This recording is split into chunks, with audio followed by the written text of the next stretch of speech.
ঢাকার শেরেবাংলা নগরে শুরু হয়েছে জাতীয় বৃক্ষ মেলা 2024।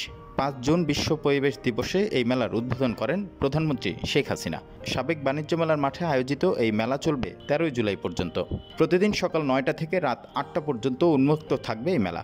মেলায় প্রবেশের জন্য টিকিট লাগবে না, সেই সাথে রয়েছে বিনা খরচে গাড়ি ও বাইক পার্কিংয়ের সুব্যবস্থা। এই মেলায় সরকারি বেসরকারি মিলিয়ে অংশ নিয়েছে প্রায় 100 খানিক প্রতিষ্ঠান। এসব নার্সারিতে পাওয়া যাচ্ছে দেশ বিদেশের নানা জাতের গাছ।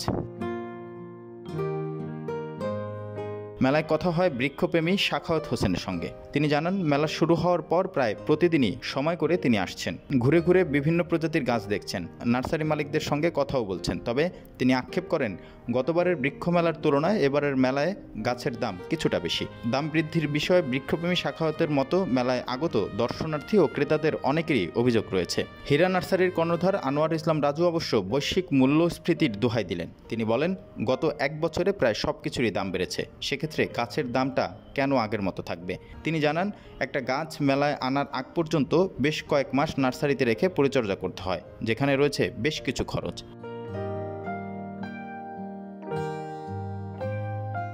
মেলার মূল আকর্ষণ বাংলাদেশ বন গবেষণা ইনস্টিটিউটের একটি স্টলকে ঘিরে, কেননা এই স্টলে বিভিন্ন প্রজাতির দুর্লভ ও বিলুপ্তপ্রায় বাঁশ ও গাছ প্রদর্শন করা হচ্ছে। শেষ দিকে এসব গাছগাছালি বিক্রিও হবে। এই স্টলে ঢুকতেই চোখে পড়ে বিভিন্ন প্রজাতির বাঁশ। এর মধ্যে রয়েছে ওরাবাঁশ, তল্লাবাঁশ, ভেরিগেট ব্যাম্বো, মুসোবাঁশ, জিগজাগ বাঁশ, মিতিঙ্গা বাঁশ সহ নানা প্রজাতির বাঁশের সমাহার।